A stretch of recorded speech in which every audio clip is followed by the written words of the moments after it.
মুহূৰ্তত মই উপস্থিত আছো দক্ষিণ হালমাৰা মানকাছাৰ জিলাৰ যি লাইফলাইন স্বৰূপ HM ৰোড মাত্ৰ 22 কিলোমিটাৰ পথৰ যি জৰাজীৰ্ণ অৱস্থা আমি কেইবাবাৰে বাতৰি সম্প্ৰচাৰ কৰিছো কিন্তু আজিলৈকে কোনো ধৰণৰ ভূমিকা দেখিবলৈ পোৱা নাই।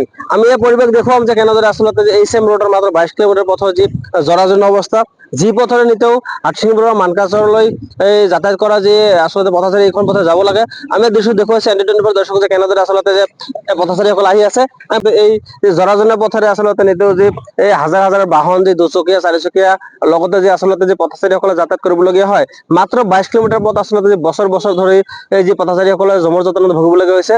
কাৰণ এটা কথা ক'ব লাগিব যে জিলাখনৰ একমাত্ৰ যি HM ৰোড যি পথেৰে নিতেও হাজাৰ হাজাৰ আচলতে পথচাৰীসকলে যাতায়াত কৰে আমি দৃশ্য দেখুৱাইছো কেনেদৰে আচলতে জৰাজীৰ্ণ এক পুখুৰী সদৃশ হৈ গৈছে কাৰণ কিনকিনীয়া বৰষুণৰ ফলত আচলতে এনেধৰণৰ জৰাজীৰ্ণ হয় পথৰ অৱস্থা। আমি পথচাৰীসকলক কথা পাতিবলৈ যত্ন কৰিম। হয় দাদা ক'ৰ পৰা আহিলে? মই আহিলো হাটচিমাৰীৰ পৰা আহিছো। ৰাস্তাখনৰ কেনেকুৱা ৰাস্তাখন আৰু কি কম ভাই, ইমান বেয়া হৈছে। এইটো মানে আমাৰ অসমত এনেকুৱা ৰাস্তা ক'তো পোৱা নাযায়। মানে এনেকুৱা হৈছে যদি আমি টেম্পু দি যাওঁ, টেম্পু দি গ'লে আমাৰ মুহূৰ্ত যে টেম্পু দি যাওঁ বা কিবা গাড়ী দি যাওঁ, এইটো একদম টেম্পুত লাগে কিনে একদম চিৰিয়াছ হৈ যাওঁ, হস্পিটেলত যাব লগা হয়। আৰু যদি মানকাছাৰৰ পৰা কোনোবাই যদি আমাৰ ইমাৰ্জেঞ্চি যদি কিবা পেচেণ্ট থাকে, যদি মানকাছাৰত আহিব লগা হয় বা ডেলিভাৰী কেছো যদি হয়, মানে আহতে মানে এইটো কেছটো একদম শেষ হৈ যায়। মানে এনেকুৱা দুৰ্নীতি আমাৰ ইয়াত।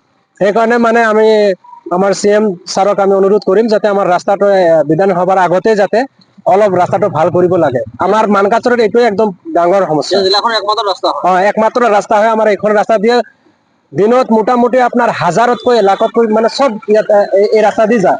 আৰু এইটো হৈছে এটা ইণ্টাৰনেশ্যনেল ৰোড হয়। ইফালেদি আমাৰ চৰকাৰে চব পইচা লৈ আছে। মানকাছাৰত বৰ্ডাৰ যিটো আছে, যিটো হয় মানে বৰ্ডাৰ পাথৰ যিখিনি আছে মালখিনি আছে মানকাছাৰ হৈ বাংলাদেশতো গৈ আছে।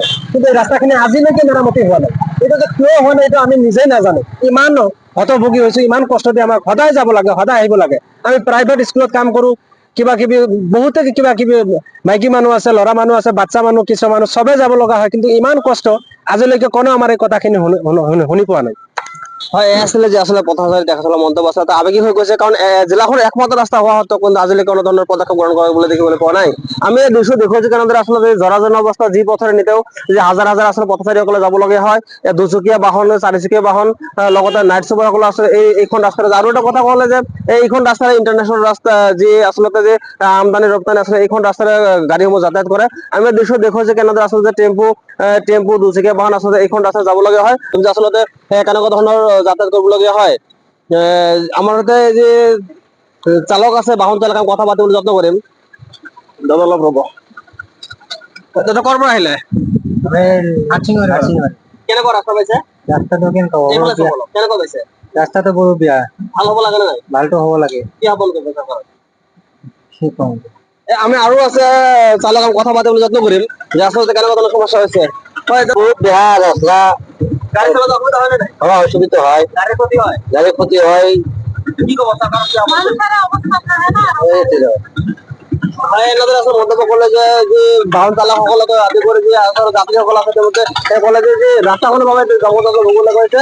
আমি দৃশ্যত দেখুৱাইছো কেনেদৰে আচলতে টেম্পু দুচকীয়া বাহন যাতায়াত কৰিবলগীয়া হয়। কাৰণ দীৰ্ঘদিন ধৰি এই মানকাছাৰ বাসী আচলতে জমজট ভুগিবলগীয়া হৈছে। এটা কথা ক'ব লাগিব যে আচলতে জিলাখনৰ একমাত্ৰ ৰাস্তা হোৱা সত্ত্বেও আজিলৈকে কোনো ধৰণৰ যি পদক্ষেপ আচলতে চৰকাৰে লোৱা নাই। আমি এই পথচাৰী আহিছে, আমি মনে মনে কথা পাতিবলৈ যত্ন কৰিম। দাদা অলপ ৰ'ব। ক'ৰ পৰা আহিলে? পেচাগঞ্জৰ পৰা আহিলো। কি ক'ব ৰাস্তাখনৰ বিষয়ে কেনেকুৱা ৰাস্তা? ৰাস্তাটো ভাঙাচোৰা ৰাস্তা, বেয়া ৰাস্তা। কিমান দিন ধৰি এনেকুৱা চলি আছে? মোটামুটি 10-15 বছৰ ঠিক নহয়। ঠিক নহয়। এজাক কিনকিনীয়া বৰষুণৰ ফলত ৰাস্তাৰ মাজত দেখা যাচ্ছে পানী জমা হৈ আছে।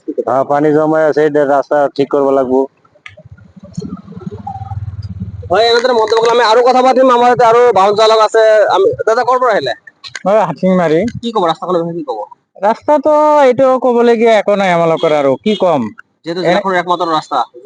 এনেকুৱা ৰাস্তা আমাৰ মনে হয় আমাৰ অসমত আৰু নাই আৰু। মানকাছাৰটো হাটচিংমাৰী যিটো ৰাস্তাৰ অৱস্থা দুৰৱস্থা মানে টোটাল অসমতে এনেকুৱা পৰিস্থিতি নাই আৰু। তো চৰকাৰৰ পৰা এনে আশা কৰো যে অতি সোনকালে আমালোকৰ মানকাছাৰটো আৰু চালকৰ কথা পাতিম। হয় দাদা ক'ৰ পৰা আহিলে? মই হাটচিংমাৰীৰ পৰা আহিছো। কেনেকুৱা ৰাস্তা? ৰাস্তা একদম বেয়া দাদা। ক'বই নোৱাৰি, মুখতে আনিব নোৱাৰি, ইমান বেয়া।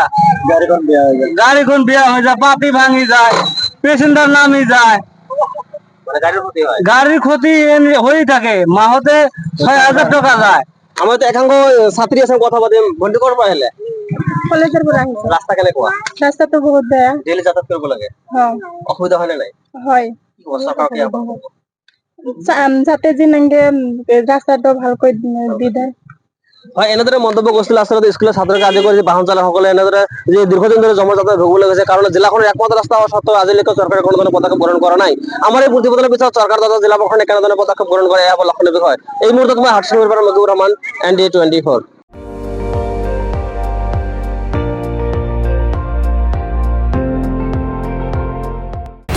আপুনি চাই আছে ND24, সৰ্বশ্ৰেষ্ঠ নহয় সৰ্বোত্তমৰ দৌৰ।